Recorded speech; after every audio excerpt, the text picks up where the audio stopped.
Hello, welcome to some Derps Talk About Games. I'm your co-host, Mango. And I am your co-host, Buddy. And today we're going to talk a little bit about walking simulators and visual novels. But before we do that, Buddy, why don't you tell the folks at home what it is we do on this podcast?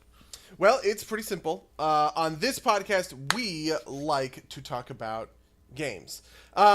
So, it's video games week. The big video game news is that practically overnight, Telltale Games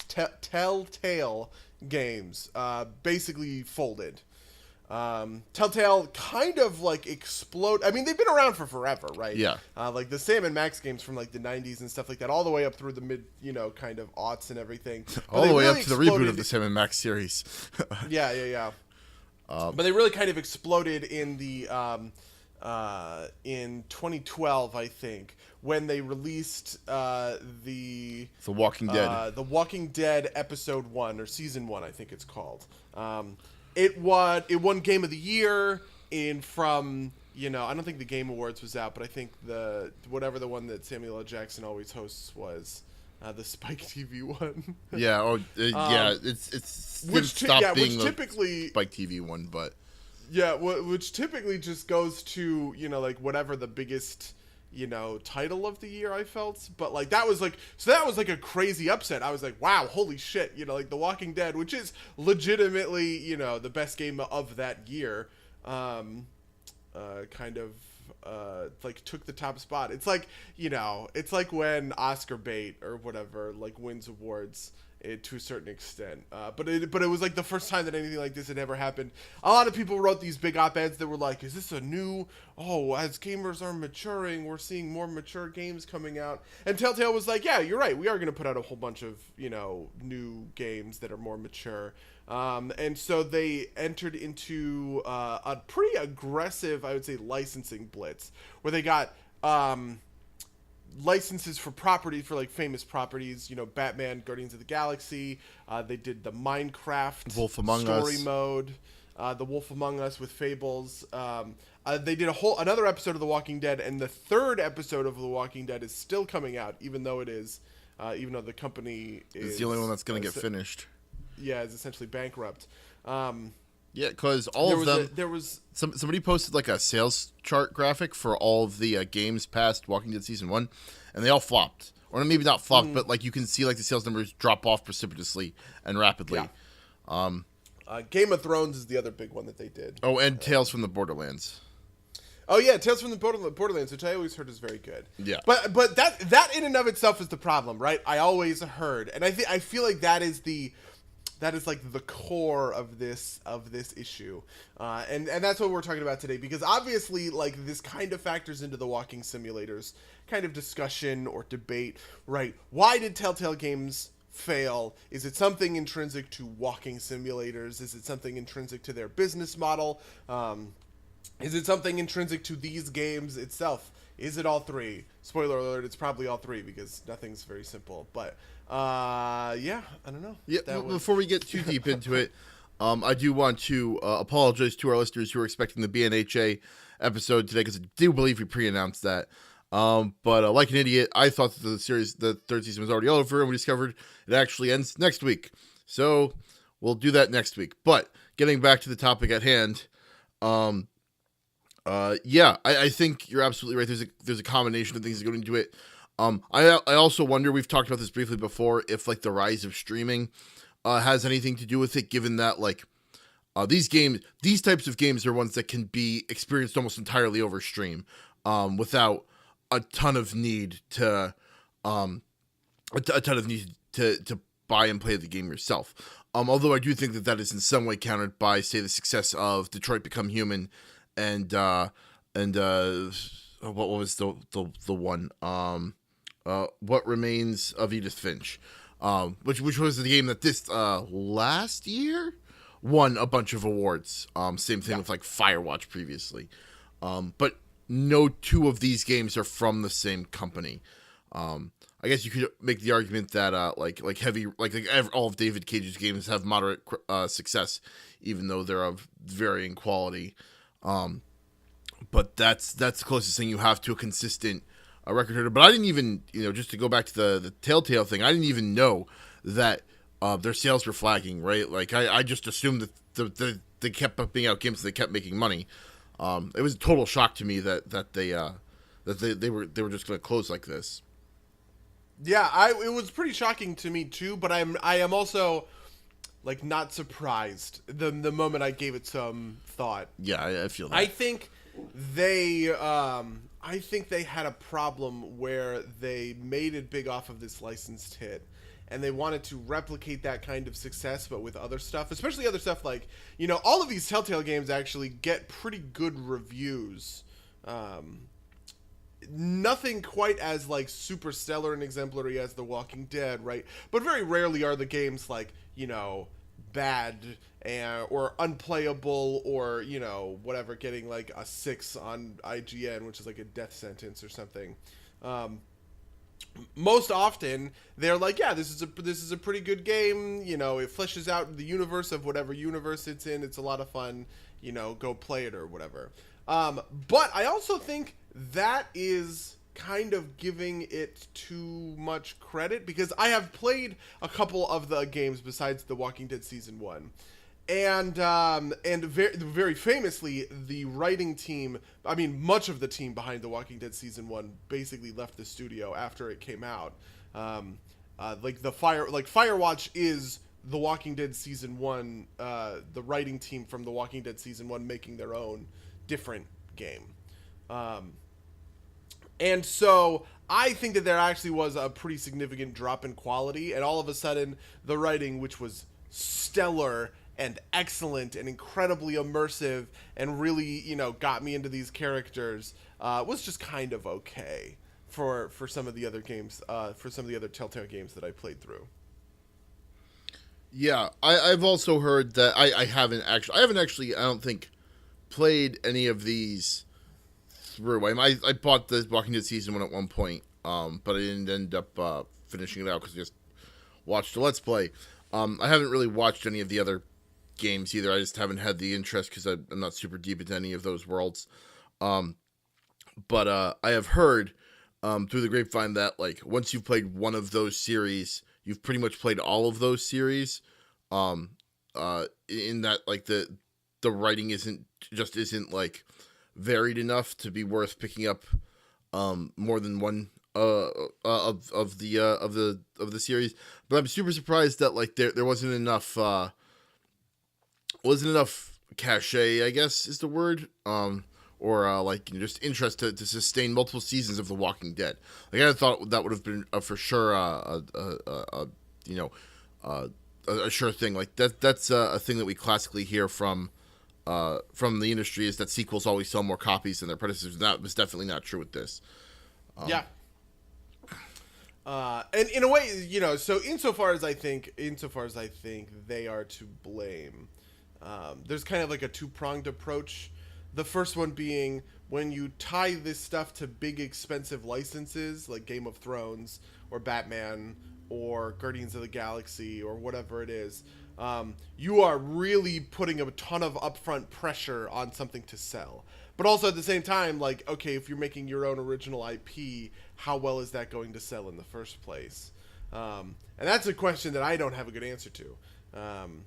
In a way, it's kind of like a rock in a hard place. Like, I don't know that there is a good way to approach that sort of problem if you're Telltale. But also, I think Telltale is kind of at fault for essentially just not putting out games that are on that kind of like quality level. But to your point, I actually think that is almost on the culture, like gamers and like the fans, quote unquote, or just like the audience at large, right? This is something that this is kind of my pitch for why I don't think the Oscars are bad and why I think that they're like ultimately like a good idea and everything, which is that like without them, you don't get these kinds of movies made, right? In a lot of ways, the Oscars have created their own marketplace for, I wouldn't call them better movies, right? But for these like thoughtful, a different type of independent, movie. Yeah, like a different type of movie. Because what you can do with it, because you can now make money off of it, right? Because what you can do with it is you can, push an aggressive for your consideration campaign to all of the big, festival circuits or whatever. Then it goes to the Oscars, then it wins an Oscar, and then you put it back on for wide release so that everybody gets to see it after, like after it wins an Oscar. Boom, all of a sudden now, just because it won this award, your movie is making tons and tons of cash, especially because these movies are typically pretty cheap to make. It's making tons and tons of cash. And so the Oscars have kind of created a market within like the movie going audience, right? And because movies are a bigger piece of the cultural pie in terms of it has wider penetration than from like a demographic standpoint. I think that helps because, my grandma isn't going to go see Guardians of the Galaxy, but she is going to go see Moonlight, right?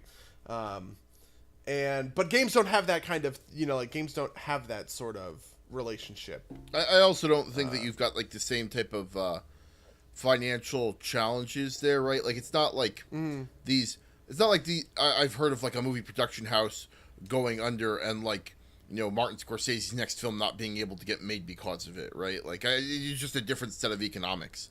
And I think that actually factors big into it. Like a lot of the successful games in the wake of the Walking Dead season one that I'm talking about, like Firewatch, like What Remains of Edith Finch, are smaller teams. And maybe this was a case of not only Telltale being not good enough, but also being a little bit too big for its britches, metaphorically speaking, right? Like if it had been a core team that had focused on one series, maybe they wouldn't have had this blowout problem. Yeah, also not to mention that they are not a diversified publisher. Obviously I work for Square Enix, but Square Enix publishes the Life is Strange series, which is exactly like a Telltale game. But they are also buoyed by big tentpole single-player releases like Tomb Raider and Final Fantasy 15 and Deus Ex, Mankind Divided or whatever. And they have their own ongoing, MMORPG to kind of hold down the ship if all else sort of fails in Final Fantasy 14. So, like, if you're a publisher that's diversified in that way, I think you can say, hey, you know what? Here's a team that we like. They want to make a game called Life is Strange about teenagers or whatever. We're going to go, we're going to go for it. We can take that risk and not bet the farm on it. Yeah. And Life is Strange is a great game, and it gets a lot of award. In a certain way, it works for them. Because it is just like the one. It's just like the one game. It's anchored, and when new Life of Strange stuff comes out, and it kind of created its own audience that people are really like into and interested in. That's like a homegrown, from the bottom up, kind of experience, and I think that's like a really helpful thing in a certain sense. I almost think Telltale didn't diversify and therefore stagnated. Yeah, well, I don't know if they had the means to, right? Like they have always been an adventure games company, to kind of use like the older term for it, right? Like Sam and Max, they did the reboot of Monkey Island, and some of those remasters too. And like I don't think there's anything wrong with being specialized, but it might have been a case of season one of The Walking Dead killing them because they thought they could get the kind of success out of anything else and they couldn't. Because Sam and Max was never so successful that it could have held the. It was successful enough to keep the company going for as long as it did, right? Like those kinds of things, but it was never so aggressive that they started working on like 3 or 4 projects simultaneously like they did in the last years. But yeah, I think I'm gonna just to kind of form this back towards more general kind of concepts with this. I think part of this too is that in the same kind of way that like there are certain people who won't go see comedies or won't go see horror movies or whatever, adventure games or like walking simulator, any games in this kind of genre. I'm going to call them adventure games for simplicity.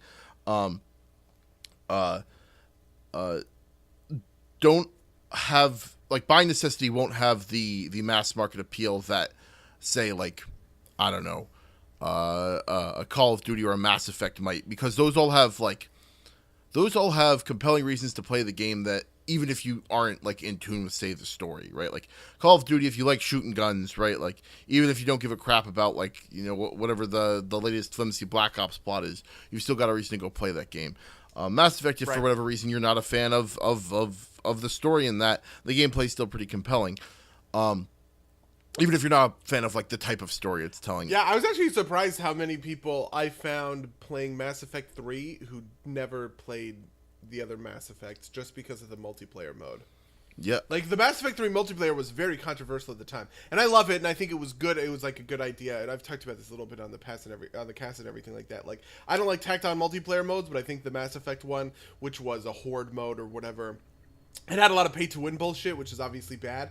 But ultimately, it was, like, a really cool, interesting multiplayer mode compared to a lot of the ones that you would see in something like, you know, Assassin's Creed or something kind of along those lines. And I was really surprised the number of times I would get like in Xbox Live voice chat or whatever, and I would be hearing people talk about like, so what's the story of this guy? Like, yeah, I like the Krogans, you know, because they're beefy. Who's Rex? You know, like, and all this other kind of stuff, because they don't care, because they didn't care about the single player stuff, but they wanted that, like, here's a $60 horde mode game that's a lot of fun. Yeah, I mean, in the same way that I bought whatever Vermintide. Yeah, and even if that's like, even if that's not the case, or like even if it's like less severe than that, right? Like, it's just like, yeah, you know, I'm not a particular fan of like this kind of like science fantasy. I think is a fair way to describe Mass Effect. There's still like a game there to dig yourself into and appreciate. Whereas with these Telltale games, it's all about the story. So if you don't like a what is effectively like a horror adventure story, which is kind of what The Walking Dead is, you've got no reason to play that game because there's no compelling gameplay to go along with it. And I think that's true for every game in the genre, which is why I think they see limited but focused success, if that makes sense, right? Like, you get people who are, you know, in it for the art, and people who are willing to override their normal preferences for a game that is critically acclaimed. I think that might be kind of why like the sequels didn't act like regular video game sequels, right? Like, it's kind of in this kind of Oscar bait comparison. You know, you don't see a lot of Oscars with sequels, just because they tend to be kind of like a self-contained story that doesn't extend out. You know, with some notable exceptions, of course. But like, yeah. I think that does speak to the general kind of candor of how these games work. Does that make sense? No, I definitely agree with that as well. And I think, like, I also think that there's another piece of this kind. See, it's tough because I think there is a real sort of impetus almost to kind of blame gamers in a way, and I do think that gamers deserve some of the blame in a way. Like Nick, in a Facebook chat, Nick linked this quote that said, "They may have been financial failures, but they weren't creative failures. Sure, but when we're talking about a company going under and everyone losing their jobs, financial success is the only thing that matters." Like a conversation. Financial success relies on gamers understanding how well crafted these games were and buying them. So I'm going to say that gamers are dumb for not recognizing this, and collectively we should be supporting these types of studios. And that's a little too harsh. Like, I definitely think that obviously Telltale made bad kind of business decisions, right? I think that the writing on all the other Telltale games was, if not bad, noticeably worse than it was on The Walking Dead. Hypothetically speaking, if you kept that Walking Dead team together and continued making, you know, Telltale games with those people and at that level of quality, I think maybe we'd be living in a different sort of universe versus the universe where everyone from the team immediately left as soon as the game was out. But I also do think that gamers aren't well primed for these sorts of games and experiences, and I kind of do think that there is a certain level of, like, I wish people bought, you know, like Tales of the Borderlands, right? Of all the other like non-season Walking Dead season 1, I think that's the one that everybody liked the best and that I heard about the most. And to a certain extent, I feel like there is some sort of like kind of cultural failure among people who play games to not spend their money on, you know, Tales of the Borderlands. Yeah, so I don't know how much I agree with you there, just because I don't think anybody's obligated to want to buy like a thing that doesn't necessarily suit their interests, right? Like, people who play Borderlands play it because it's a looter shooter, right? Like, there are widely varying opinions on the caliber of writing in that game, right? Uh, and so like, why would if a person's buying Borderlands for the looter shooter aspects, why are they necessarily obligated in, or maybe obligated is the wrong word, but why are they necessarily interested in exploring that work further if they're only there to like shoot guns, shoot people, get guns, shoot more guns? So I think I would be okay with that if gamers were not motivated by the artistic merit of playing video games. Like, in a certain sense, I think if gamers all kind of got together and there was a declaration of, you know what, we don't give a shit about art. We're playing games as sport. That's what matters. And, to whatever extent that is the case, fine, sort of thing. But really what I'm getting at is, like, the idea that if you are a gamer and you think that games are art, and you look at something like Mass Effect 2 or whatever other kind of like major AAA game that also, The Last of Us, Red Dead Redemption, whatever else kind of thing, and you say like, oh, this is art and we should be treating this like art. And I agree with you, yeah, like this is art and we should be treating this like art. I think to a certain extent there is some sort of obligation towards picking up games like Tales of the Borderlands. Like it's a little too customer, like it's a little too like consumer focused, that viewpoint. It kind of says the customer is always right and it's the business's fault for failing. And I kind of feel like there's a little column A, little column B. Do you know what I mean? Yeah, I mean, I think I go back to kind of like the there's arguments about what the original meaning of the customer is always right is, but like one of those meanings is like that the customer is always right isn't a like mantra for customer service to live by. It's kind of like a statement of the truth, right? Like the customer is ultimately has the purchasing power, and so if there aren't customers for your product, that just means that your product wasn't good enough to make it, right? Like I take your point, right? Like if we want to see more art like this, we should be going out of our way to purchase these things. But I don't necessarily see why we're obligated. Like I don't necessarily, I guess, agree with the presumption that Tales of the Borderland, even if it's good, is something that's like the pinnacle of its art form and needs to be encouraged in that way. That's kind of like, in a certain sense, it's like the Transformers argument, right? Transformers makes a lot of money, therefore the movie is good. We all know the movie is bad, right? And I think it would be what would I call that? I don't know. I think it would be an injustice to say that, oh yeah, it made whatever, fucking like $1 billion. Transformers 4 is a great movie. It's like, well, like, no. And I definitely appreciate, and I stick up for the Transformers movies in a way that not a lot of other film people sort of do and everything like that. And I'm definitely not advocating some kind of like snobbiness, right? Sure. Where, because I think like I said, I think it's kind of like, I think everybody's sort of at fault for this one. Everybody kind of dropped the ball. But there are definitely games that are commercial failures that are good enough not to have been. And like in a broad sense, not necessarily like in a specific sense. Like I'm sure that there are plenty of games on plenty of lists out there where you or I might say, you know what, like that game kind of flopped, but boy, was it a really great one. And I'm sad that people didn't pick it up or whatever. And in a certain sense, I sort of think that is the idea underpinning some of this. When it comes to like are the gamers at fault for not buying the game? Like, yeah, I mean, kind of to a certain extent, right? Like, if you want a more expansive, if you want to get things that don't have loot boxes and aren't pay to win or whatever, right?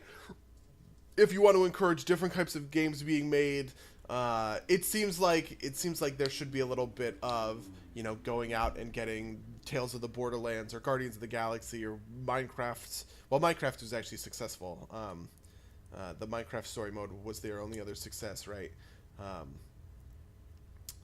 And so yeah, like I'm not, when Nick wrote that message, he said, I found the buddy response, and I'm definitely not on board with that message insofar as it places the game, the fault at at the feet of gamers. But I do think that there is something to say about kind of like gamer culture and how we don't value these new sorts of experiences all that often.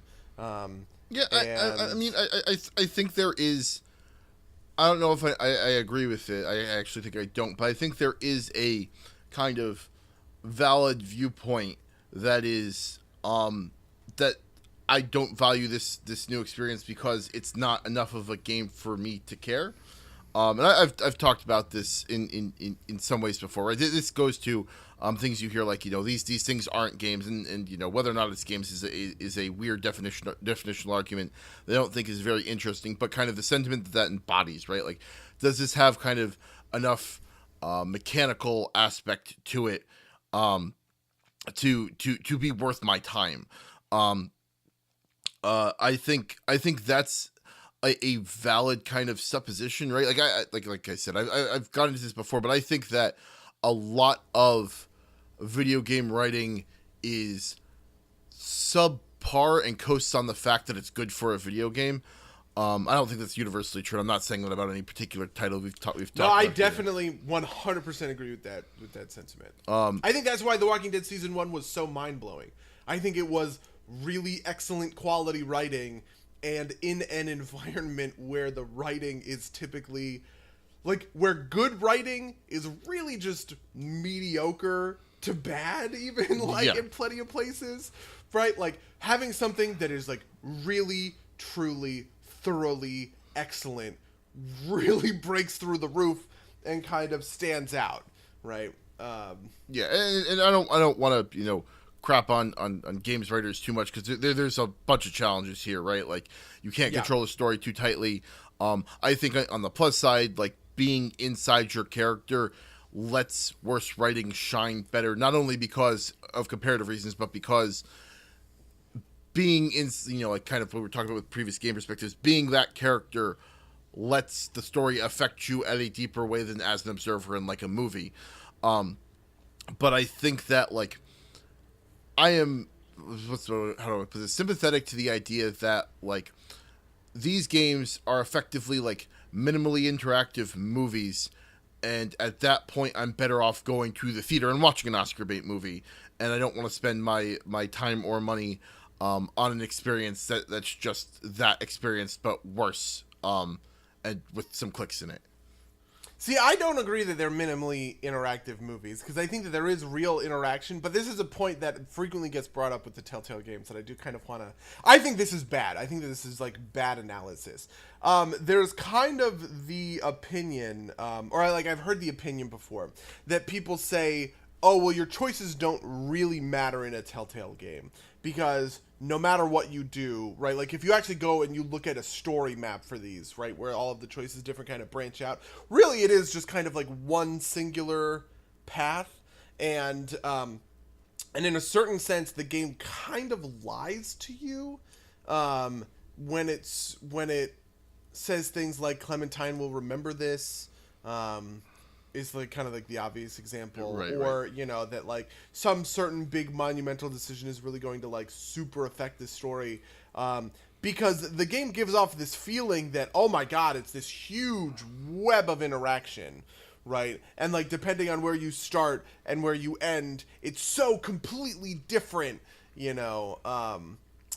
based on the choices that you made. But really at the end of the day, actually where you started and where you ended is basically the same, just with like a couple of different like pieces sort of like shuffled around, right? If somebody doesn't die here because you saved their life, they might die a little bit later because because of something, some like cutscene or whatever, right? I think that is the wrong way to approach these games, and I think that is the wrong way to evaluate choice in games. Or not necessarily choice in games in general, because I do think that exploring a possibility web is interesting, kind of in and of itself. But I don't really think that The Walking Dead or any of the Telltale games were really kind of like advertising that as a sort of like as like a mechanical way to play through things. In so, as much as they were like asking you to make the choice in the moment and feel it in the moment. Do you know what I mean? Yeah, it's a tool for getting emotional investment. Yeah. Because that's the big failing I have found with kind of like some of my quote unquote like prototypical gamer friends when we talk about this sort of thing, is they kind of say like, yeah, you know, and I chose to save such and such, but then they die in episode 4 anyway. And I think that it's okay to kind of like interface with some of these choice-based games in a possibility web sort of like way. And that's, you know, there are, and I also think that there are games out there that sort of like cater to that. In a lot of ways, Life is Strange caters to that, because what's her face is like mind teleporting, whatever the thing where she can go back in time and redo. Yeah, she can stop time and like redo decisions. In a lot of ways, that game is about exploring like the possibility web, because it has mechanics that let you go back and retry for different sort of routes.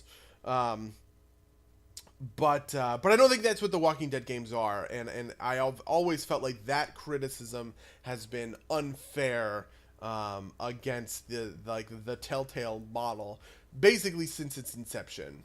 The Telltale works when you don't think about the story map. When you get into the fact that Clementine will remember this, makes you feel a connection between this surrogate father-daughter relationship, not because it flags the code for later down the line for Clementine to say a line. You know what I mean?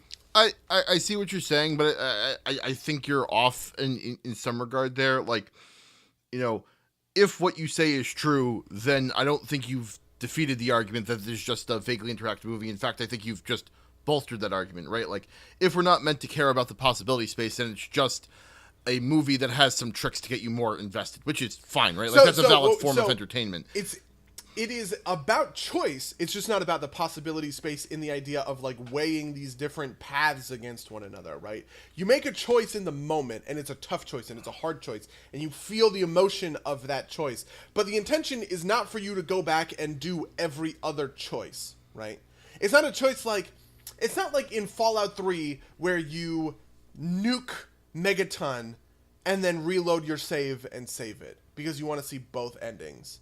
Do you know what I mean? Right. It is a choice where, like, in the moment of the story, you choose one thing over another, sure, and then you move on without going back and kind of reloading the save to see what, you know, what happens if I say yes instead of no. I absolutely get that. But if I don't know, I just think that if that's the case, then this is more akin to a vaguely interactive movie than it is to a game, right? Games are about kind of like your actions causing differences.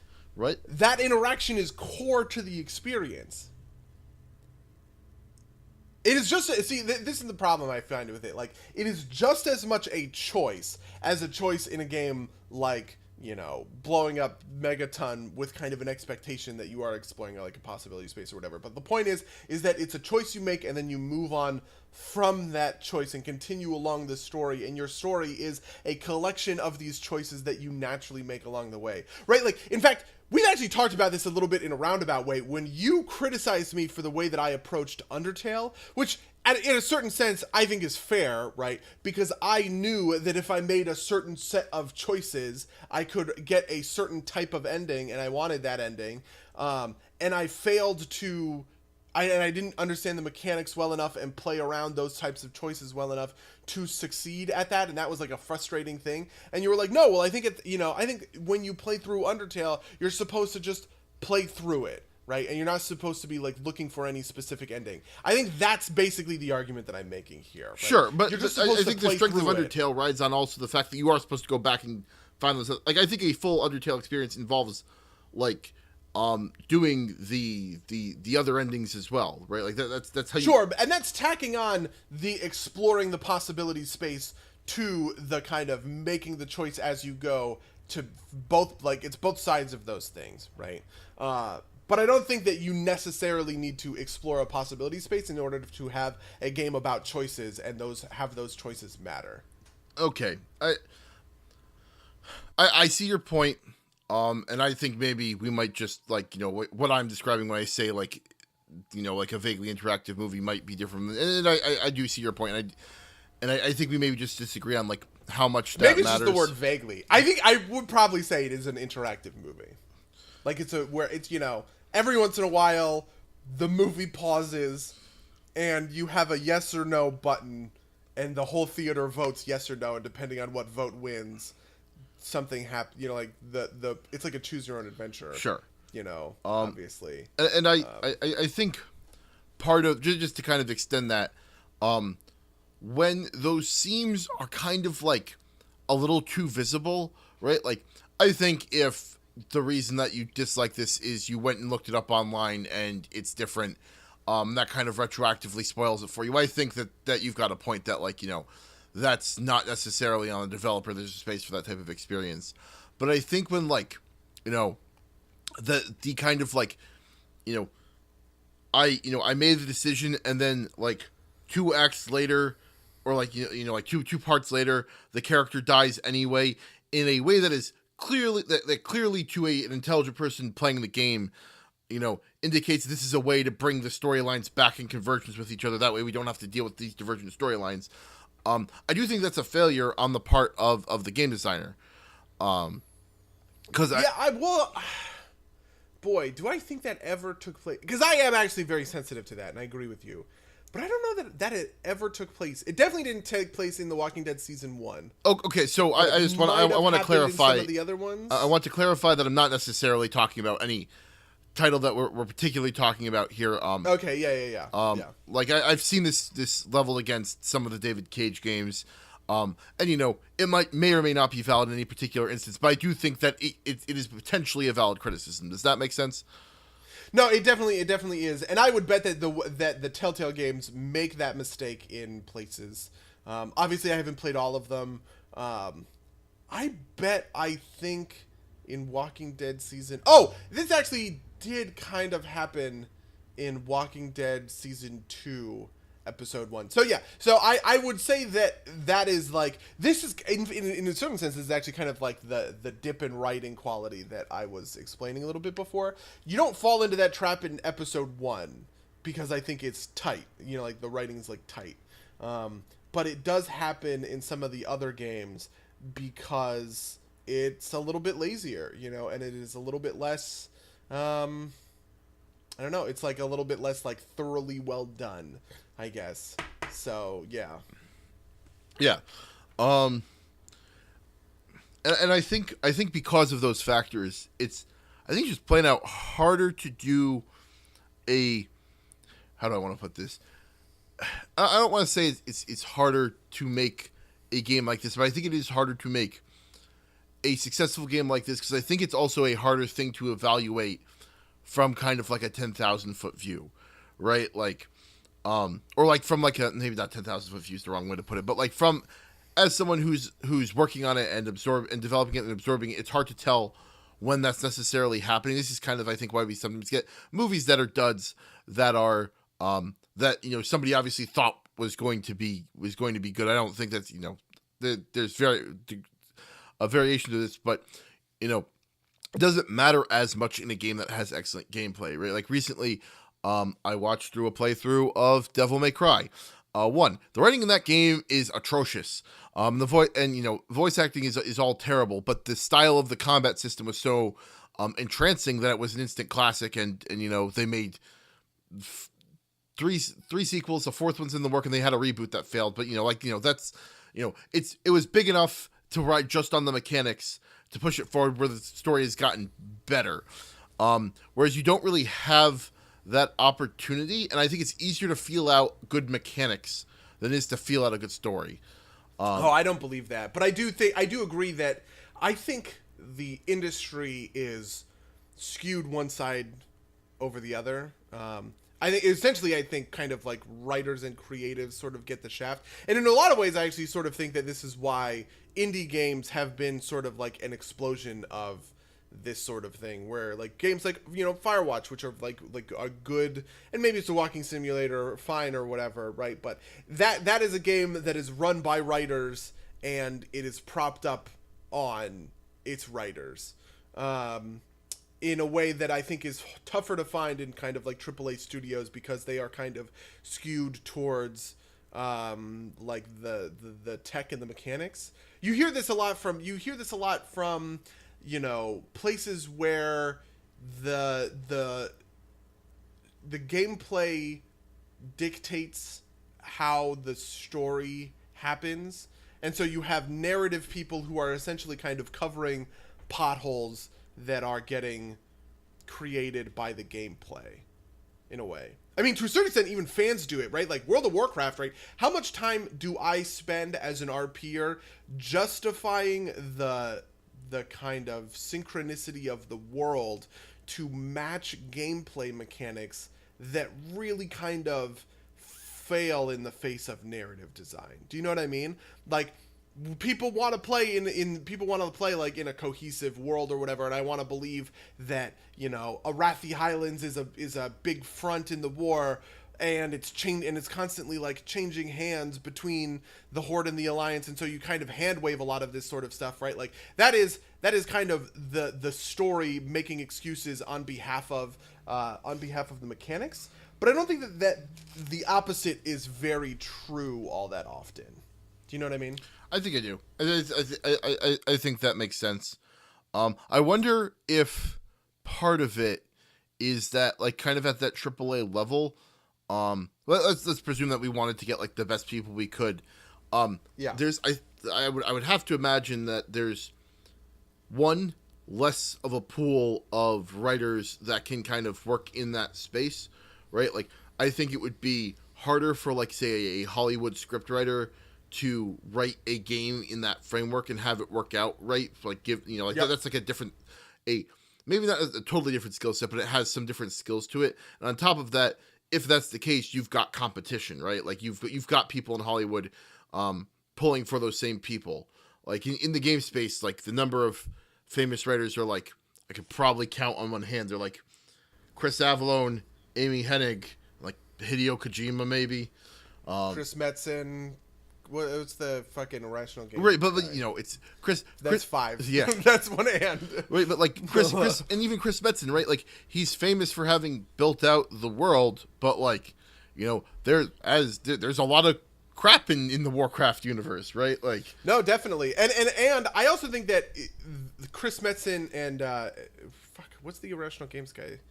Ken Levine, the Bioshock guy, Ken Levine, are also unique in that, first of all, I think they both came from art. I'm pretty sure they were both artists that kind of transitioned into writing, and they had to effectively be the director on the projects in order to, like, infuse that level of writing, right? Like, Ken Levine he wasn't just like the head writer or whatever of something like Bioshock. He was like the creative director. He ran that whole studio. Same thing with Hideo Kojima.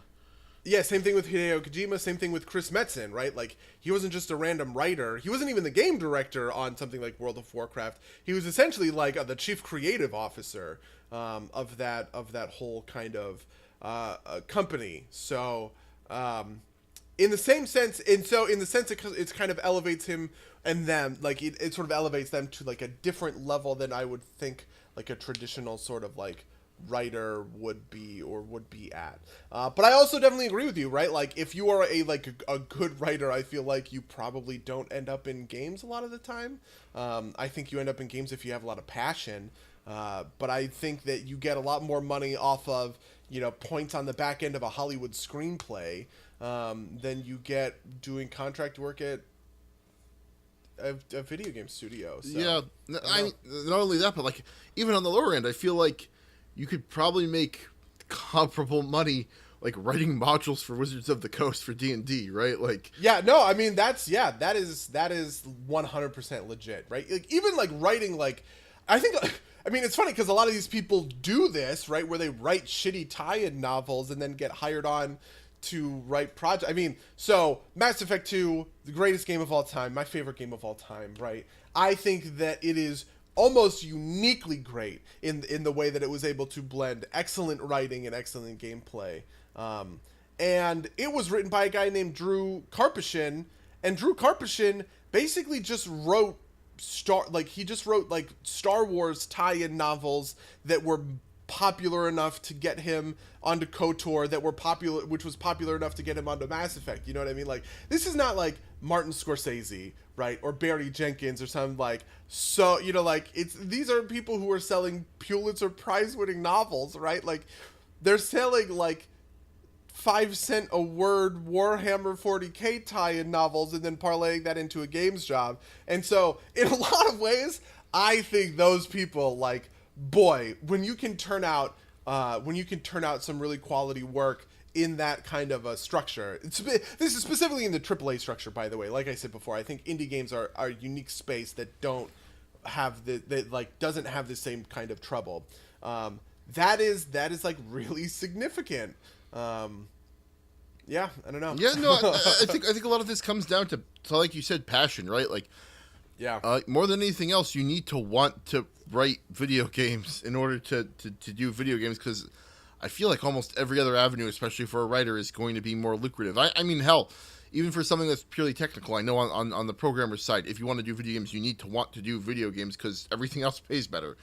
Because it's a perk in and of itself. Yeah, like, working in the industry is, you're paying like a cocktail penalty, because at a cocktail party you get to say, oh well, I work at a video game company. Oh, what video? Oh, I work. You ever heard of Final Fantasy? You know what I mean? Like that kind of thing. And you pay a penalty with that in your paycheck to a certain extent. But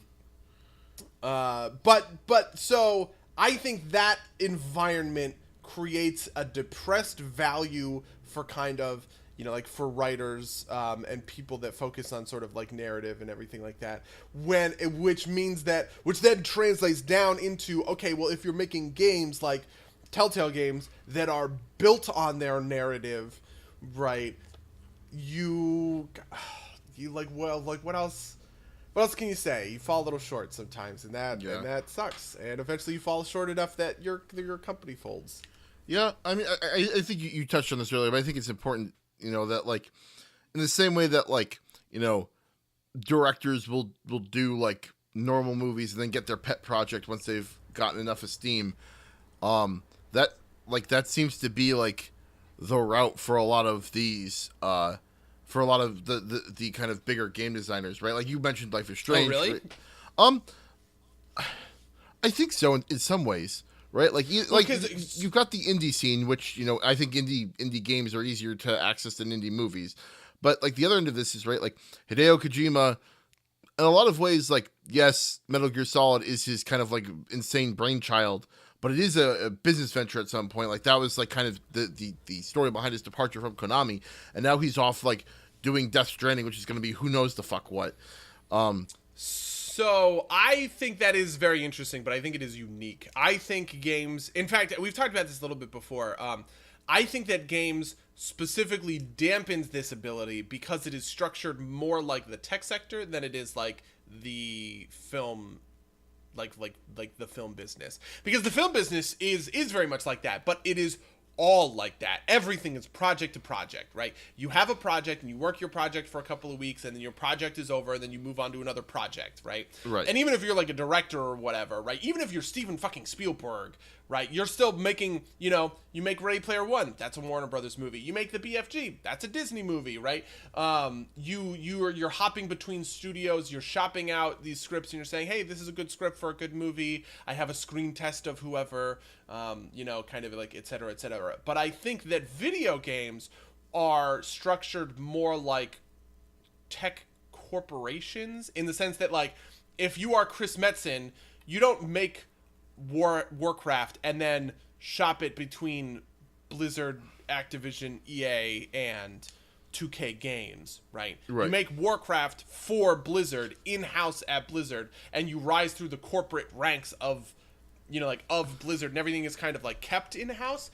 And when that is the case, it doesn't give you the same sort of flexibility that a film director would have in the ability to be like, hey, listen, I'm Steven Spielberg. I'm making, I'm going to make Ready Player One for you guys, but then you're going to publish, you're going to distribute my next movie, which is going to be an indie drama about, kind of like whatever else, which is typically, this is like Zack Snyder did this, right? Where you get it's called a first look deal, where, you do a couple of movies for a studio and then the studio does a first look, which typically means that, okay, well, when you want to do your passion project, right, the studio will make it. Actually, a better example is Christopher Nolan, right? He makes two Batman movies for Warner Brothers, and then Warner Brothers does Inception and Interstellar and Dunkirk, right? Which are the projects that Christopher Nolan really cares about. So I see what you're saying, and I think I think it's not on the director level, it's on the developer level, and I think it's less true now than it used to be, right? Like the idea of like a developer coming up with a game and then chopping it around to publishers is a thing that happened. Oh yeah. I agree with that. And I think that what has happened recently is they don't need to do that so much anymore because there's Kickstarter, and there's like just the ability to, you can't publish a movie independently as with as much ease and access as you can a game, which is ultimately good for the game industry. Yeah.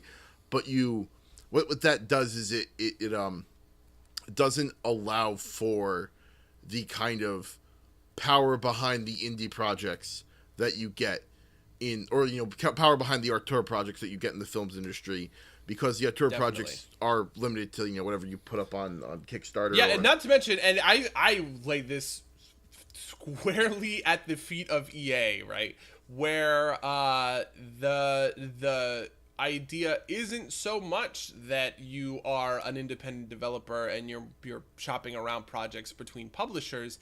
You get acquired, right? This, your Visceral Games, you make 2 good projects for EA and then they acquire you and then they shut you down because that's what EA does. At managing. Yeah, because that's what fucking EA does. But I mean, everybody does it, right? Irrational got acquired by 2K. Rare gets acquired by Microsoft, right? Insomnia gets acquired by Sony. Even like, Riot gets acquired by Tencent, right? Like all of these, if you are a breakout developer, right? Let's say like developers are kind of equivalent to like sort of like directors or like a director's production company or sort of something like that, right? Like, okay, Buddy makes he makes his own studio. It's called, I don't know, Orion Studios, and he makes a game for Activision, and it's the biggest game of the year or whatever, right? The path in a film world is that now everybody's champing at the bit to try and get my next project, right? Ryan Coogler makes Black Panther, and now fucking everybody wants to lock him into their next project, right? But what happens in the games industry is that whoever I published for says, hey, do you want $100 million? We're going to buy your fucking studio. You know what I mean? Like, that's kind of what happens. And so... That or you get big enough that you can do it yourself, which is kind of like what happened with Bethesda. That's what happened with Bethesda. That's what happened with Blizzard. Well, Blizzard merged with Activision, and they just managed to keep their identity despite that. No, but I mean, like, they became their own publisher, Warcraft 2, StarCraft, right? Like, they published their own games. That wasn't for anybody else, sort of thing. And I definitely think that is real. But that to me feels a lot like Instagram gets big enough that Facebook? Sorry. Facebook gets big enough that they YouTube gets big enough that Google buys it. Right. Like that kind of thing. That's the way the tech sector works. You acquire everything. Film doesn't work like that. Because, even if you could buy Amblin Entertainment, is like Steven Spielberg's production company. Even if you are Warner Brothers and you say, hey, Steve, we want to acquire your fucking company, he would be like, are you kidding me? Fuck no, get out of here. Like, I'm Steven Spielberg. Yeah. I wonder if we'll, given, especially EA, right? Like EA has like taken everybody out back and shot them, and I don't know, the rumblings. Yeah. The rumblings and the suspicion, I tend to agree with this, is that if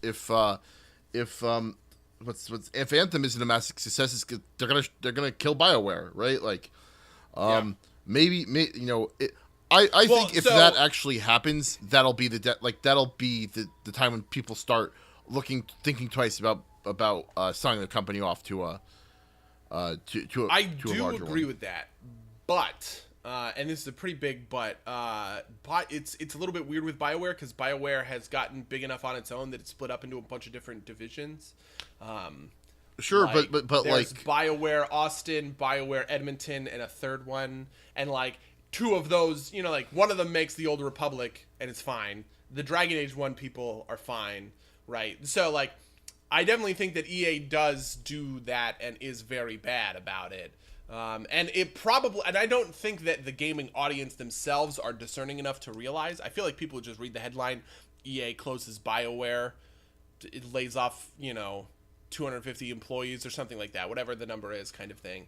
I think people will look at that and get just as pissed about it. I also think that this is a weird chip of Theseus problem, right? Like, at what point, even if you're calling it BioWare, is it still BioWare? Right? Like, yeah, I mean the founders of BioWare are gone. They cashed out. Yeah, and Casey the Hudson Andromeda left after Mass Effect 3. The Andromeda team got shut down in the wake of Andromeda. But they were never really like you could have had a strong case. They were never really BioWare in the first place. Yeah, no, that is very true. That is like a very real thing. Yeah, I mean, I think EA simultaneously gets a bad rap and not as bad a rap as it deserves in a weird way. Like, I think EA gets a bad rap for some of the consumer-facing problems, like the Battlefield thing, right, with, like, loot boxes or whatever. As much as I agree those loot boxes were bad, that backlash felt very disproportional to me, but I think that EA doesn't quite get enough flack that it deserves for kind of, it's, like, super bad and, like, kind of, I guess, like, oppressive relationships with the developers. Yeah, I think that stuff's just, like, a little bit more invisible to the consumer at large. Yeah. And sometimes that relationship results in like great products, which is like the dark side of Evolve I put on my communist hat, right? Like, this is the dark side of capitalism, right? Like, you beat your workers until you get your iPhones out. Yeah. Yeah, I mean, that is very real and very true. I mean, that's kind of the other thing about the Telltale thing that I've been reading a lot of on Twitter. People being like, holy shit, I gave so much of my like time and energy to this company and they didn't and I have thousands of dollars in back overtime that they never paid me, or they didn't give any of us severance because it's bankruptcy or whatever. And it's like, boy, like, yeah, as much as you would think, like 5 years ago, if somebody was like, here buddy, have a job working at fucking Telltale or whatever, like, that would be amazing. I would be very happy about that, obviously. But then also it's like, Jesus Christ, the sweatshops that created the games I love. Yeah, I mean, and then some of that's like, that's the kind of thing that you don't always want to blame on Telltale, right? Like maybe it's irresponsible of them to do that, but they're trying to make the dream work, right? Like, EA, I think you've got a better case, right? Because they can definitely afford it. They're just being assholes. Yeah, I mean, that's definitely very real and very true. I also think that to a certain extent it is just like the fact that, man, this is gonna get like weirdly political, I guess. Like the fact that like video games exploded into prominence in the 80s, 90s, and 2000s, where unions aren't really a thing anymore. Like there's a lot of talk about kind of like gamer unions or whatever, but like I bet if film was coming to prominence in the same time, we would see a very similar sort of set of problems, right? But film came to prominence during a time of powerful unionizing in America, and so unions dictate everything, right? Everybody wants to be a part of the union, and the union is really important also because like if a project shuts down, right, or when a project ends, you get to keep your benefits, which is the biggest thing, right? If you join a union, you get your benefits through that union, and I feel like if I think there is a games union of some variety that like wants to be a thing, but like if games came about in a way where everybody was like unionizing and there was a strong push to sort of like unionize, we probably wouldn't see these sorts of things. The downside is obviously that we probably wouldn't see a lot of the riskier projects because you're putting a union will always add overhead, right? Yeah, if I'm gonna put on my take off my communist hat and put on my capitalist monocle, I also think you don't see kind of the rise of the kind of indie boom, like the kind of free market solution of Kickstarter and kind of and Steam being a very open marketplace. I think it's a lot of those types of projects to flourish in a way that wouldn't be possible under a traditional union structure. But trade-offs are trade-offs. Kind of in this vein, and I think this will make a good transfer out into the kind of how was your week part. Something I saw surrounding this Telltale shutdown was that because the end parts of a lot of these games just aren't going to get made, people who bought the whole thing ahead of time are asking for refunds. I've seen a variety of takes, from the, this is why you never pre-order games, down to the, like, how could you, like, why are gamers such bastards for wanting refunds for a product that they didn't get, which kind of gives away what my opinion is. But I was wondering what your thoughts on that were. I don't. What?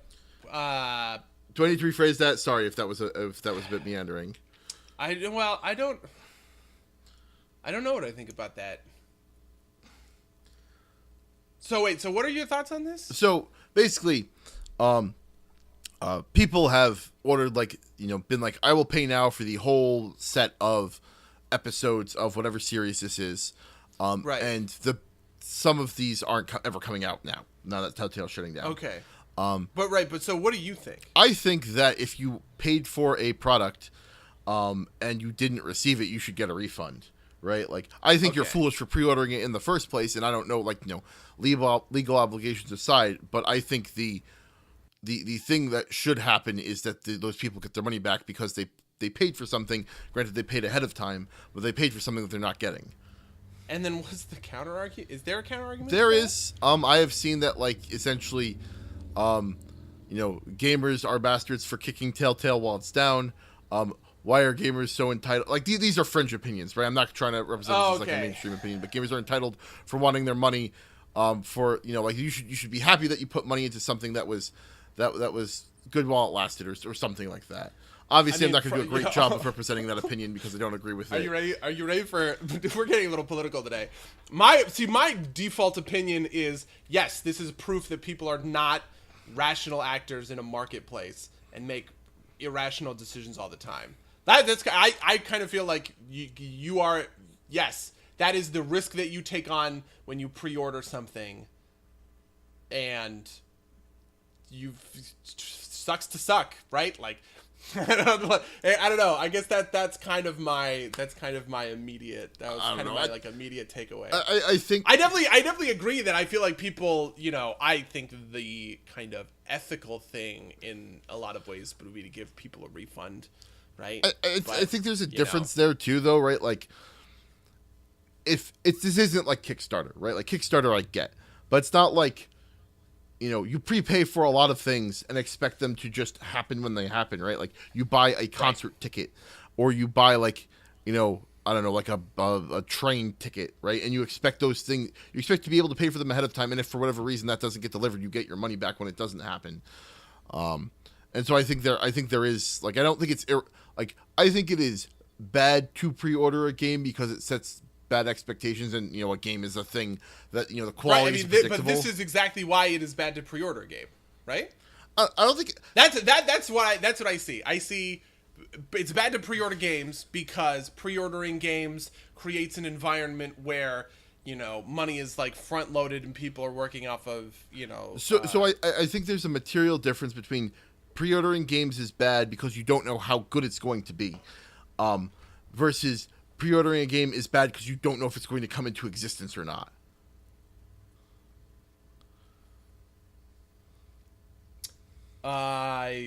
Okay. I guess I get that. Yeah. I mean, in a lot of ways, I think this is definitely the extreme end of that situation. Sure. But yeah. I mean, and this is also a little hypocritical. I pre-order games all the time. I'm happy to pre-order games from companies, developers, publishers that I trust and respect, right? Yeah, and sure. And I think I didn't pre-order Mass Effect Andromeda. I don't trust, or even if I like BioWare and I like Mass Effect, right? But I do pre-order, Total War Warhammer, right? Or I pre-ordered Battle for Azeroth or whatever else, like, these are things that and honestly, I think that, like, there are the hardliners who say never pre-order anything. But I think that, like, there is a reasonable case to be made for pre-ordering things from a company that you trust, because, like, I think that's the point, right? Like, they have earned your trust that they will make a good they will make a good game, and it's appropriate to reward them with that show of faith. I have, like, the more almost, like, libertarian view than you do on this. Like, I feel like it is buyer beware. personal to accept some sure. responsibility for your Sure. bad decision. Like No. you shouldn't pre-order shit. So again, right? Like, I think that saying that, you know, like, I am going to give you money, therefore you are going to render me a service in the future, and this is like the contract that we've established is a valid contract. And the problem with games is that, like, the quality of said service is unknown, and you can very quickly assess the quality of that and buy it post launch, right? Like, there's a lot of parallels that don't exactly. Yeah, I mean, the only reason pre-orders are a thing is because this is actually something I find very interesting is like the history of pre-orders. Pre-orders became a thing because physical shops were running out of copies, yeah, right? And they needed to know how much they needed to buy, and so they actually took this from comic books, by the way, where they basically got people to like pre-order and say, "Hey, I'm gonna want a copy because it makes their like things more accurate, and it's good for the consumer because the consumer can guarantee a physical copy in the store, and it was good for the store because the store doesn't doesn't buy too many copies for a game that nobody's interested in, for instance, or underbuy copies for a game that everybody wants, kind of thing." But then it kind of morphed out of that because companies realized how much of their money was coming from pre-orders, and they started doing pre-order bonuses and all these other sorts of things. And gamers are completionists, and they're not super rational actors, so they started buying into that stuff. Yeah, like Sure, and I don't know, I'll say it a third time, but I think that, like, you know, I think that there's a really fundamental difference. Like, when you pre-order a thing of any variety, right? Like, when you say, like, I'm going to put in my pre-order for an iPhone, like, even if that product turns out to be a piece of shit, and that's the risk you take, you at least still get the product, right? The like, a complete failure to deliver, I think, is a completely different situation. Although I understand kind of the parallel that, like, you know, what is the effective difference between, like, a delivered terrible product and and like an undelivered product? Is it really that different? I think that difference is important enough to make the distinction. I mean, it's also kind of like a difference in like maybe like punitive action, in the sense that, like, let's say Telltale isn't folding, but they refuse to honor pre-orders, right? Let's say Telltale says, you know what, the company's going through some tough times, we have to cancel this project, and no one's getting a refund for the pre-order, right? I think everybody would be well within their rights to say Telltale is an awful garbage company that deserves to go bankrupt. I also think that. But the problem is that right. Telltale is going bankrupt. Yeah. So you can't really punish them any more than that. Right. And You know what I mean? also, in the scenario that you're describing, right, like, that's illegal, right? Like, that is literally, like, you know, like, paying for services rendered and not having those services rendered, right? Like, you could Yeah. that'd be like an easy class action lawsuit, right? Like, it's just there, like you said, there's nothing to recover here, because presumably the company's going into, you know, not going to exist in a week or two.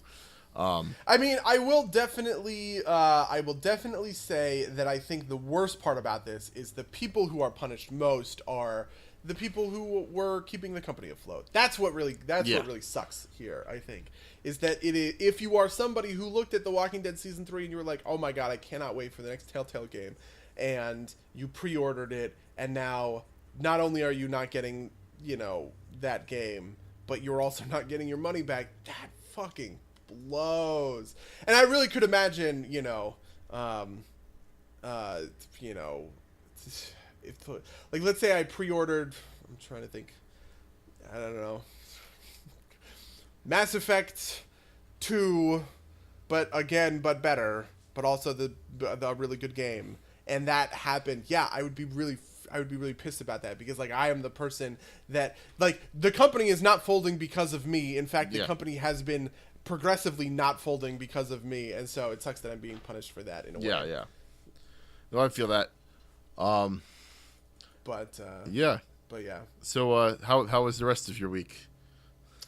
Boy, how's the rest? I've been watching a lot of Boku no Hero Academia for next week, but obviously I'll wait to talk about that until next week. You know, actually, I watched 2 movies that I never watched before, but I wonder if, do you have an opinion on these movies as somebody who finds, like, legal stuff interesting? The 90s movie A Few Good Men. Yep. I watched that for the first time recently, actually. Yeah, well, so that's what got me thinking about it, is because I think we talked about this and you just mentioned it, and I was like, oh, I should watch that movie. It's, you know, Aaron Sorkin's screenplay like debut or whatever. And also, I wanted to understand the context of the line, "You can't handle the truth," because it gets parodied all the time, but I didn't understand why. It turns out it gets parodied for very dumb reasons. It's just because Jack Nicholson yells. It has nothing to do with the content of the line itself, which I find, man. Can I just say really quickly, for everyone who complains about movies today, they're all sequels, remakes, reboots. The 90s sucked for movies. Movies were garbage in the fucking 90s, okay? How did that become a defining moment of 90s filmmaking? Ugh, I can't even. Oof. Anyway, so I watched that, and I also watched 12 Angry Men, and I wanted to know if you had opinions on these two movies. I haven't watched 12 Angry Men. It's on my to-watch list. But, yeah, okay. You know, the thing that struck me most about A Few Good Men is that essentially kind of in the vein of in the 90s movies sucked. I don't know if they sucked, but they definitely had a formula to them. There was no need for the romance subplot in that movie. It was very forced and oh my god, undeserved. I know. I so agree with you. In fact, I actually think that this is what. Do you remember when Joss Whedon tweeted that fucking Jurassic World had a really bad 70s era romance sexism subplot? I don't remember that, but I could believe it. He said something along those kinds of lines because there was the workaholic. The workaholic woman who only cares about her job, and then the fun-loving guy, so in Jurassic World it's Owen Grady or whatever, and Bryce Dallas Howard's character, and then the fun-loving guy that gets her to break out of her shell or whatever. And I was like, holy shit, they're talking about this movie. Yeah. Because it's exactly that thing where she does I'm too on my job, and I hate that you don't care about your job, but it turns out that he's the best at his job, and she fawns over him or whatever, and I was just what is going on? Yeah. Please. No, but I did enjoy the movie. There's what's the line? It's it's something, I'm gonna butcher the line, but something along the lines of you must have been absent on the day they taught law at law school. I just love those parts because, as you know, I'm obviously not a lawyer of any standing, but all of a lot of the dumb things that happen in that movie, a lot of the dumb legal stuff gets called out as being dumb legal stuff, which I thought was neat. Obviously I'm sure some lawyer has written a treatise on exactly how accurate A Few Good Men is to the legal system, especially because I know. It is so. Interestingly enough, that was the other reason I watched it. Because have you ever seen any of these Wired things? They have the technique critiques where they get a surgeon or something, and they sit them down and they show them a bunch of surgery scenes in movies, and the surgeon goes, "Yeah, that's accurate," or "No, that's not." The best one is they get a linguist who talks about people's accents, and he's like, in this movie, the person had a really bad accent because they didn't, vibrate their uvula or whatever, well enough. And so I watched one of those, but it was by Legal Eagle, and it was an attorney going over different law movies. And it had A Few Good Men, and it had 12 Angry Men. And he basically goes through how that whole end to A Few Good Men makes absolutely zero sense. Right? Where nothing like that would ever happen in a real court of law. No one would ever incriminate themselves on the stand, and then it was entirely for dramatic effect. I think that it is possible, in the sense that someone could do that, no, but it is not probable. It's really funny because, people talk about if you've got a good lawyer, these things don't happen, right? And boneheaded legal moves. And not to really bring too much of this into it, but there's a great podcast called All the President's Lawyers, which is a podcast with Ken White of ProPilot.com and Josh Barrow, I believe his name is.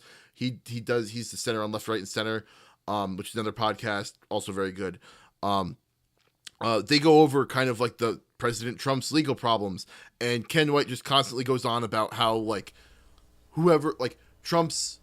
most of Trump's lawyers are incompetent, essentially, right? Like that they make these boneheaded legal moves that like you shouldn't do, or and everybody surrounding it too, right? Like the most recent one that I can remember is when Michael Avenatti's lawyer said that Michael Avenatti had like would testify that Trump knew about the meeting with the Russians, and like, you know, politics of that aside, he had to walk that back because that potentially incriminates him in a different investigation, and so it's just like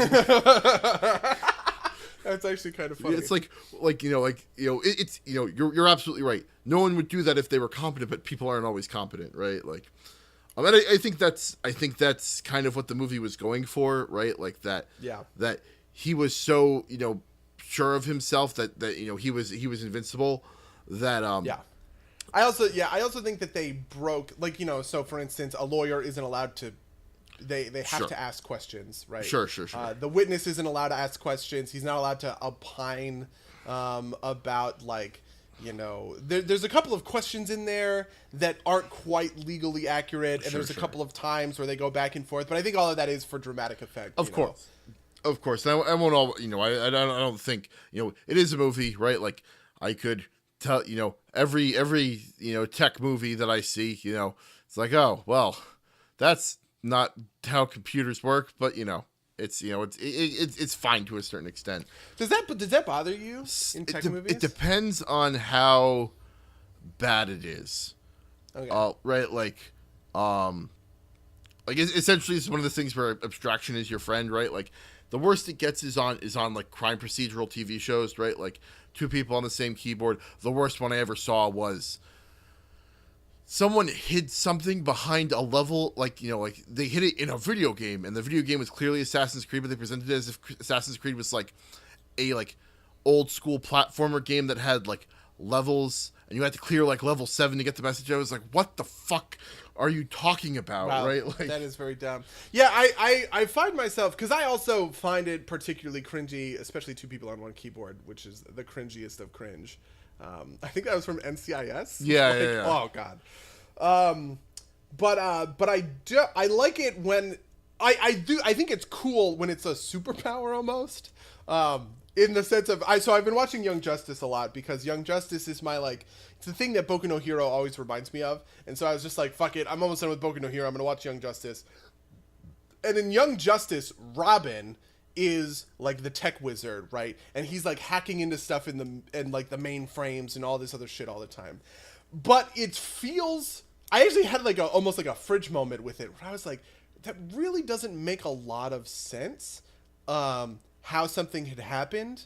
But then I kind of realized that I was like, Robin is not supposed to have superpowers, obviously, right? Like Aqualad had superpowers, Superboy has superpowers or everything. But really at the end of the day, like the skill set that Robin brings to the table is superpowers because he's just that superhumanly good at, like that good at tech, and it feels natural and it doesn't bother me or whatever. And I was just thinking about that interaction, which is why I wanted to ask. Yeah. But yeah, so I watched those two movies. 12 Angry Men is actually kind of hilarious in that it is a movie from the 50s that speaks a lot to how I think we were really political this episode, to how we deal with like modern politics. Like there was this whole bit where, because the premise of the movie, 12 jurors go into a room, 11 of them want to immediately vote guilty, and one of them is not sure. And as they start working through the evidence, slowly the jurors in the room become more and more convinced that the person is not guilty once they like apply some critical kind of thinking to it or whatever. But which I don't think they're supposed to do, if I understand it correctly. Like I know that this was like there are a couple, so there are a couple of pieces in there that are wrong according to the legal eagle guy. Like one of the big pieces of evidence is a knife. It's a switchblade, and the shop owner of the place where the kid bought the switchblade said, "Oh, it's one of a kind. It's I've never seen a knife like that before." But then one of the jurors said that he went to the shop and he bought one for $6, and so actually the owner of the pawn shop was doing a racket to try and price up these switchblades or whatever. and that's essentially entering evidence in like the jury deliberations phase, which is obviously not allowed. This is the thing that there's an episode of Happy Days where essentially Fonz is the same character, or rather, I don't. It's either the Fonz. Yeah, it's the Fonz is the same character. He's like the one dissenter. And it's about like some woman claimed this is like black guy on a motorcycle stole her purse, and like is like, and he said that he held it up with his left hand, but that motorcycle, you know, the grip is on the left, you know, like the accelerator is on the left hand, so he couldn't have done it. It's like, got him off, right? Like, you know, I also think it's like a thing that you're not supposed to do, right? Like, I don't. Well, so they do a lot of that kind of stuff. In the sense that, like, you know, like, so one of the pieces of the puzzle is that, well, I don't want to spoil it, but anyway, one of the big pieces to holding out is just how racist this one guy is. They never actually talk about him being black, so it's kind of more classist, where the guy is talking about slums, and he's like, you know how they are, or whatever, right. And I was just like, I was getting these flashbacks about, like, the way that people talk about criminals in like today's media, where they're like, he's no angel, like, you know, you know, oh, he had a rap sheet, like, whoa, he had marijuana in his car, therefore it's okay that he got shot by the police, or whatever the case may be, kind of thing. And I always, and this happens to me every once in a while, where I'll like watch an old movie like that, and I'll be like, boy, humans just have no sense of forward progress at all. Like, we are just all monkeys, and we will forever repeat our own mistakes. God damn it. That was my big takeaway from 12 Angry Men, which is supposed to be, you know, an uplifting film about the legal system working right, or whatever. Yeah, no. I don't know. There's a lot there, a lot there to unpack, but I definitely get that feeling, right? Like, I understand that the impetus. I do think that we do march forward and things get better, but it's, you know, it's probably slower than most people would like, and I understand that.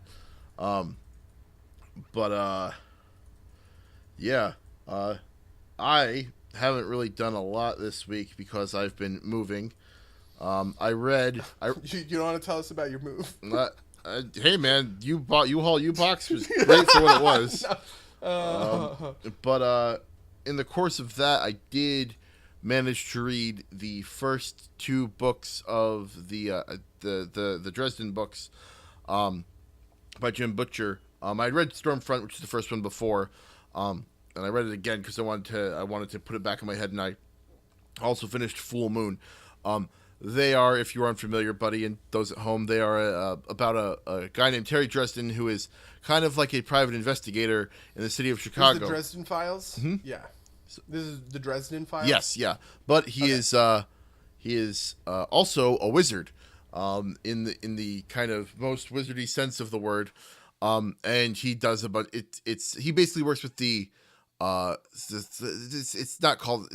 called like the Special Incidents Division of the Chicago PD, and he does a bunch of private stuff that happens too, and it's all like wizard stuff, and it's a lot of fun. It's very hard boiled, very kind of. Because of Constantine.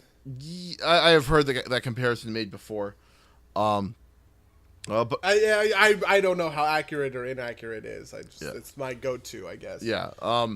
The kind of through line to it is like, you know, these things, like, you know, these things all happen, they exist, but people don't want to believe it exists. So, like, you know, it's all kept under wraps. And also the powers that be try and keep it all under wraps in various ways. It's usually less like the mortal government, but more like, you know, like, he's a wizard and he's part of this group. Like, the White Council is kind of like the regulatory body for the wizards, and they want to keep everything under wraps. So he's got problems with them.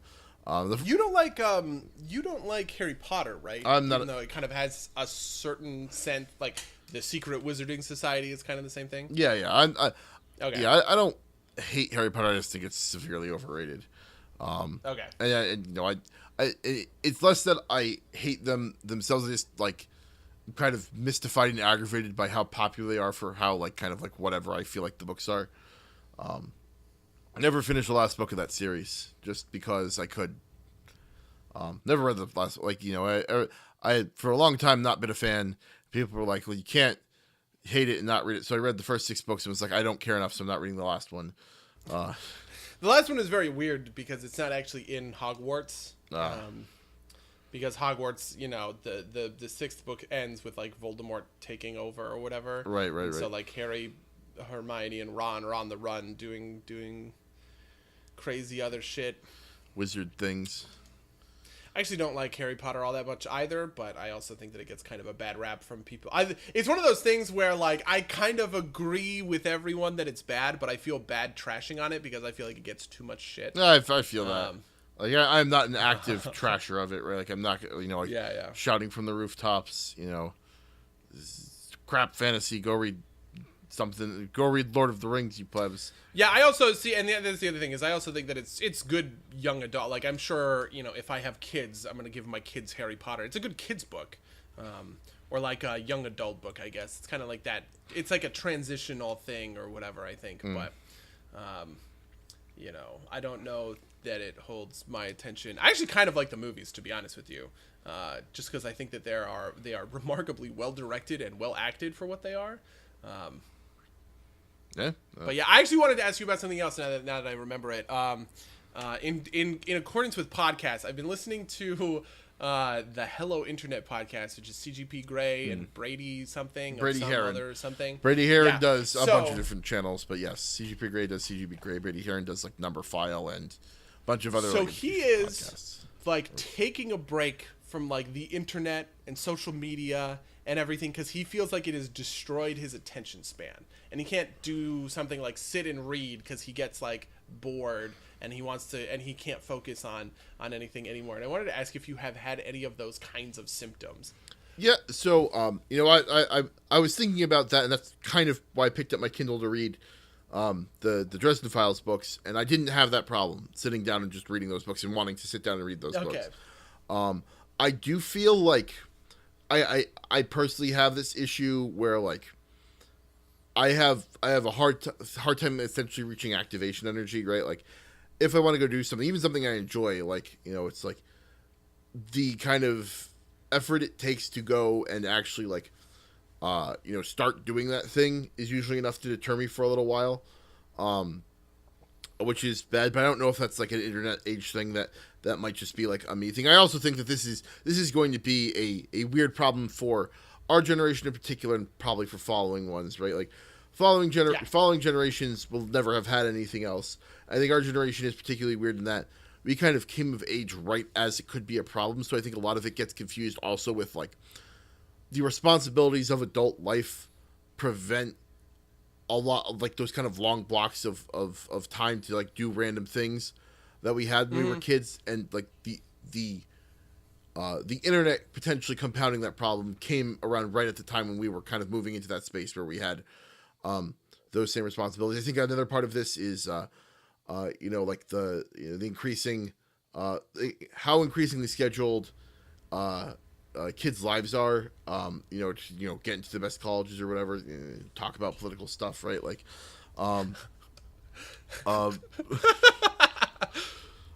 but yeah, that's kind of my my take on it, right? Like that, I don't personally feel like I've got a ton of problems there, but I understand.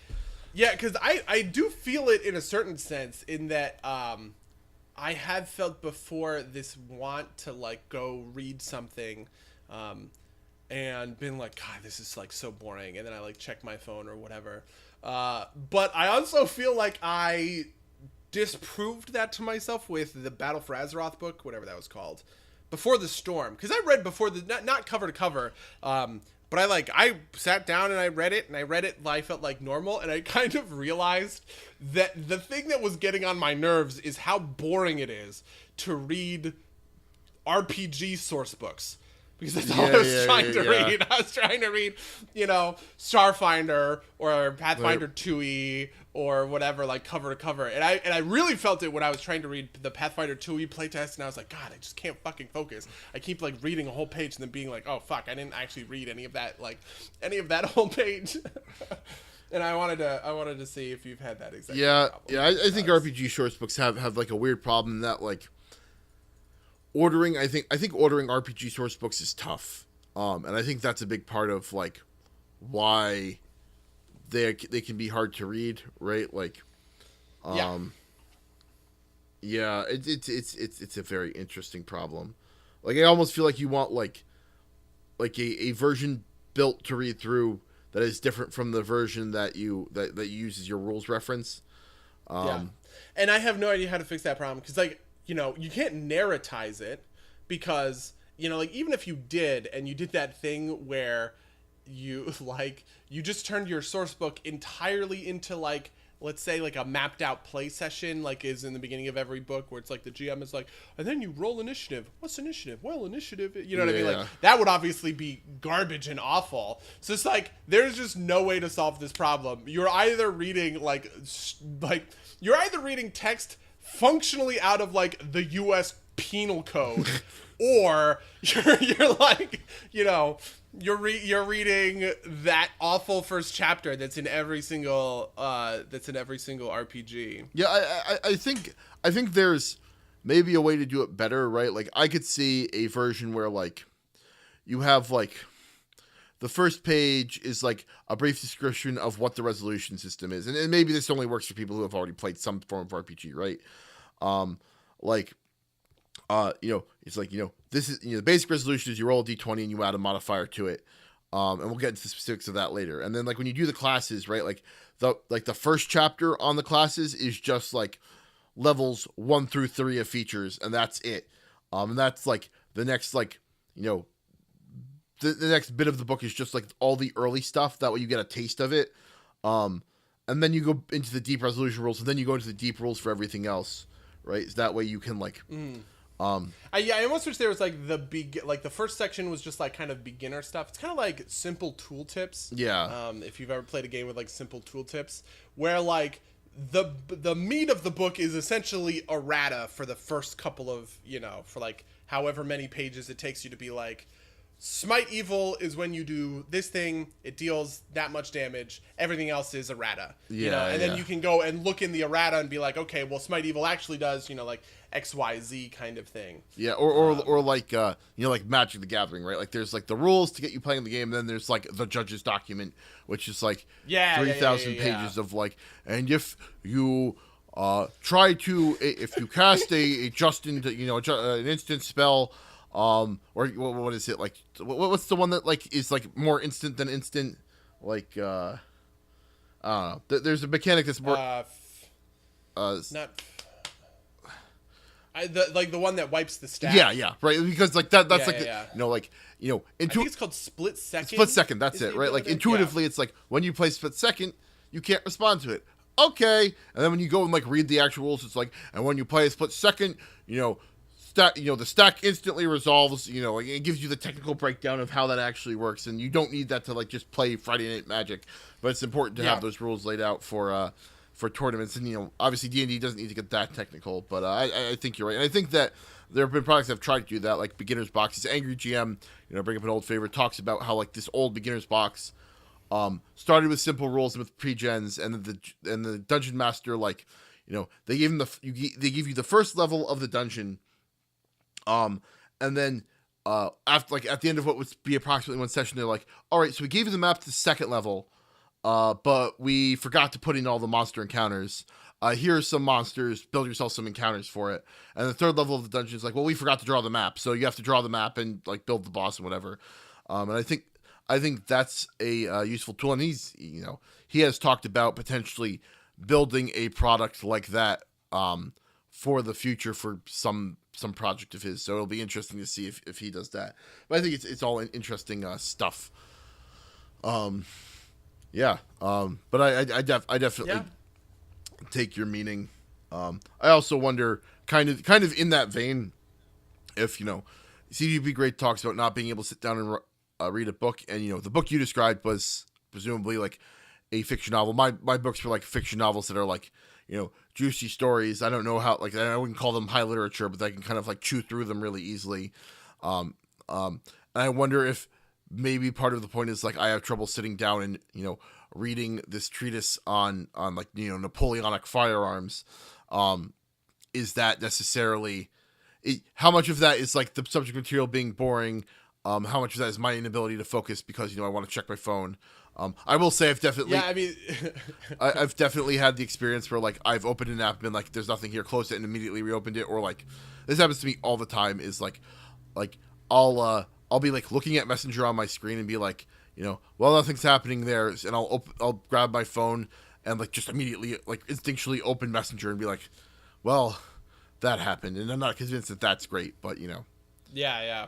I feel that sometimes with like Twitter, where like it has like the show new tweets. Like people talk about like the dopamine rush of social media, and I think that is a legitimate like dopamine rush. Yeah.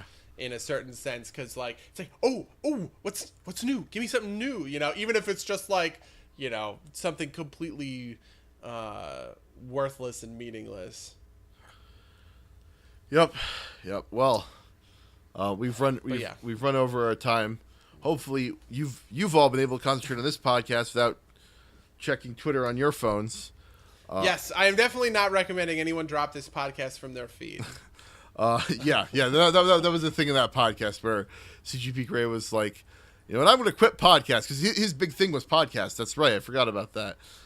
Yeah. Well, because he was talking about not having dead space. And like walking around without something in his ears. And that's something that I feel like podcasts are a big solution for.